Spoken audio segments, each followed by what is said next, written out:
ठीक है आज आप ठीक है वंदे मातरम ठीक आपका है हो गया। ठीक है आशुतोष रंका हमारे साथ जुड़े हुए हैं। आशुतोष, आपके साथ क्या हो गया जयपुर के भीतर, क्योंकि जो जंतर मंतर की आग है वो अभी भी चल रही है और जयपुर में भी दिखाई दिया और आज राहुल गांधी वहां पर धरने पर बैठे हुए, अभी वहां पर एफआईआर दर्ज हो रही है जो 20 तारीख को वहां पर पैलेट गन चलाई गई थी।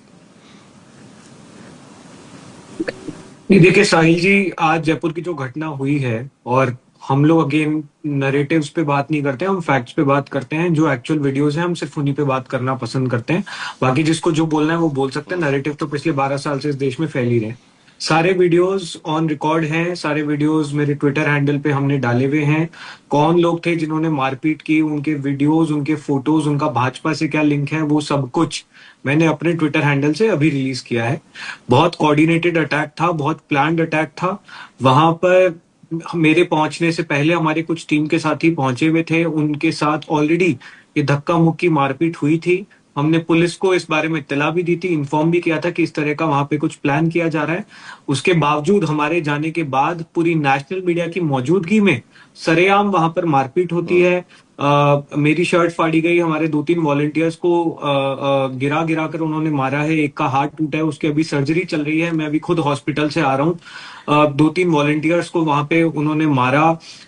ट्यूब में, टायर के ट्यूब में ये लोग पत्थर डाल के तैयार थे, और जिस तरह के पत्थर इन्होंने आज फेंके हैं, जो हमारी गाड़ियों के शीशे, मेरी खुद की गाड़ी का शीशा भी टूटा है, उसमें वो ईंट अभी भी रखी हुई है। आप उसको देखेंगे, उसका साइज देखेंगे ना, तो उससे क्लियर होगा कि मतलब जान लेने के लिए लोग आज रेडी खड़े थे। और इसमें से सिर्फ 2 या 3 लोग वहां के लोकल बीजेपी के गांव वाले थे, उसके अलावा सारे लोग बाहर से बुलाए गए थे। वहां के जो लोकल गुड्डे हैं, जो वहां पे जमीन कब्जाने का काम करते हैं, वो लोग वहां पर मौजूद थे। और बहुत शर्म की बात है कि एक ऐसा स्कूल जो भैंसों के तबेले में चल रहा है, जिसे मैं खुद 1 साल पहले विजिट करके आया हूं, मैंने वो वीडियो भी डाला। वो स्कूल हम सिर्फ ठीक कराने की बात कर रहे थे, ये लोग इस लेवल पर गिर चुके हैं कि भैंसों के तबेले में स्कूल चलता रहे, उसकी कोई दिक्कत नहीं है, लेकिन वो स्कूल ठीक ना हो जाए, कोई उस स्कूल को ठीक करने की बात ना करे, ऐसे व्यक्तियों को हम मारने के लिए तैयार हैं। इस लेवल पे बीजेपी गिर चुकी है, पूरा देश देख रहा है। हम तो इस तरह के अटैक से ना पहले डरे थे, ना आगे डरेंगे। हम स्कूल विजिट जारी रखेंगे, जिसको जो करना है कर ले, हम पीछे हटने वाले नहीं हैं। शिवम त्यागी, आपने सुना आशुतोष रंका बहुत गंभीर आरोप लगा रहे हैं, और यहां पर तो वंदे मातरम वाला मामला भी नहीं है जो कांग्रेस पार्टी पर आप आरोप लगा रहे हैं कि वंदे मातरम की वजह से डिफ्लेक्ट करने के लिए या उसके खिलाफ ये नया आंदोलन कांग्रेस पार्टी छेड़ रही है। यहां पर तो वो उस स्कूल के विजिट के लिए गए थे। उनका यह कहना है कि आपके पार्टी के कार्यकर्ताओं ने वहां पर उन पर हमला किया है, और ये दौर पूरे देश भर में चल रहा है, अलग अलग राज्यों में।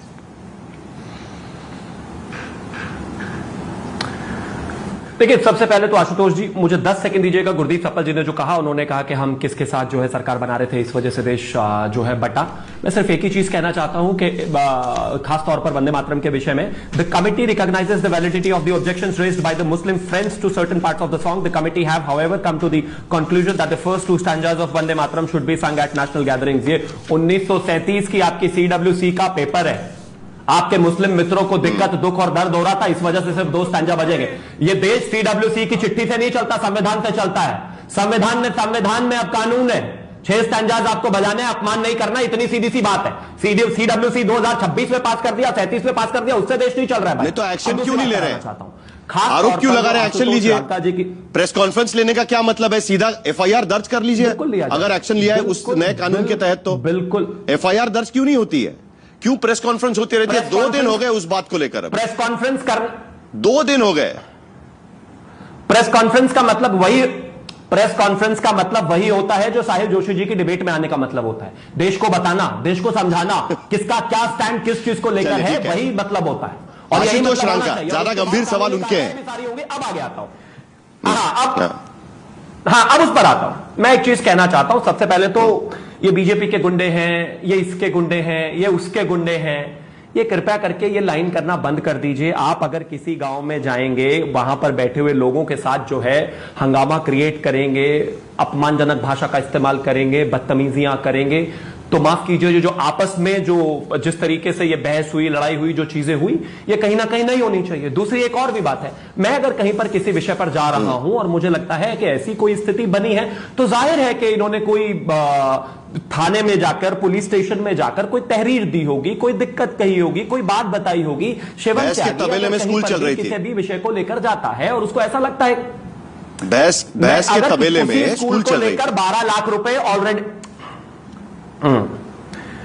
आशुतोष रांका जी राजस्थान के जयपुर जिले के बगरू क्षेत्र में रामपुरा कंवरपुरा गांव में गए। जिस स्कूल के लिए बात कर रहे हैं उस स्कूल के लिए ऑलरेडी 12 लाख रुपया सैंक्शन हो चुका है। और एक लंबा वीडियो है, मैं सुनाना नहीं चाहता, लेकिन आप सिर्फ इसको थोड़ा सा सुन लीजिए। गांव वाले क्या कह रहे हैं। उन्होंने सर यारी लेके आए सारे, कम से कम 200-250 आदमी आए हैं। हमने मारपीट नहीं की उनके साथ में, उनकी गाड़ी हमने नहीं, बिल्कुल नहीं, पहले प्रेम से समझाए थे, पर उन्होंने खुद ने शीशे तोड़ के ले गए गाड़ियों के। राजस्थान में गांव वाले कह रहे थे कि हमारे लोगों को आपका ये कहना है नहीं, आपका ये कहना शिवम त्यागी, आपका ये कहना है, अगर मैं समझ रहा हूं तो आपका ये कहना है कि गांव वाले वहां पर कह रहे थे कि हमारे स्कूल, हमारे गांव में भले भैंस के तबेले में स्कूल चल जाएगा, लेकिन बाहर के लोग आके यहां पर ये नहीं कह सकते कि भाई ये इस तरीके से स्कूल नहीं चल सकता। यही है ना बेसिकली, ये लॉजिक जाता है उस पे। हालांकि उनका कहना है कि वहां पर जो कार्यकर्ता है उसमें बीजेपी के कार्यकर्ता। बिल्कुल साहिब जोशी जी ने जो ओके। कहा वो बिल्कुल उनके शब्द हैं, ना ही मैंने ऐसा कहा और ना ही वहां के गांव वालों ने। मैं पूछ रहा हूं, गांव वालों ने ये कहा मतलब कि नहीं है ना गांव वालों लोग का। आए थे जब वो यहां पर माहौल, मैं बता रहा हूं, तो मैं वीडियो भी सुनाया आपको और अब बता भी रहा हूं। उन्होंने कहा कि 200-250 लोग यहां पर आए थे, वहां पर गांव के लोग पहले से ही मौजूद थे। उनके साथ जब आपस में बातचीत हुई, आर्ग्यूमेंट हीटेड हुआ, हमने कहा वापस चले जाइए, नहीं गए। जवाब दीजिए। बात को लेकर दोनों पक्षों में खींचातानी हुई, रस्साकशी हुई, सामने आए जनता के। भाई गांव का आदमी बोल रहा है, मतलब राजस्थान में। मैं सबसे पहले तो ये कहना चाहता हूँ, ये भाई साहब जो कह रहे हैं सबने वो वीडियो देखा है कि हमारे 200-250 लोग थे कि कितने लोग थे। और दूसरी बात ये कह रहे हैं कि वो गांव वाले, तो मैं इनसे पूछना चाहता हूँ गांवों में कौन रहता है? किसान मजदूर गरीब आदमी रहता है। कौन किसान मजदूर गरीब आदमी चाहेगा कि उसके बच्चे तबेलों में पढ़े? और ये जो कह रहे हैं कि वहाँ सैंक्शन हो चुका है, तो पिछले साल मैं और आशुतोष जी, रेखा शर्मा जो सांगानेर से ही है, हम सब लोग वहां गए थे 1 साल पहले। वहां पहले भी वही स्थिति थी, उसी तबेले में पहले भी बच्चे पढ़ रहे थे और आज भी बच्चे वहीं पढ़ रहे हैं। आज हम फिर से वहां जा रहे थे हमारे साथी। और ये जो अभी इन्होंने एक बात और कही थी महिलाओं के सम्मान की, कि महिलाओं पर अत्याचार हुए, हम पहले भी महिलाओं के लिए बोले थे कि महिलाओं पर जो अत्याचार हुए वो किसी भी सूरत में बिल्कुल बर्दाश्त करने लायक नहीं है, वो बहुत निंदनीय है। आज भी सेम ऐसे ही हुआ, जब बीजेपी के कुछ गुंडे हमारे युवा साथियों को रोकने के लिए पहुंचे तो उन्होंने महिलाओं के साथ बदतमीजी की। रेखा शर्मा जो सीजेपी की वॉलंटियर है, उनके भी कंधे में चोट आई है, उनके साथ भी धक्का मुक्की की।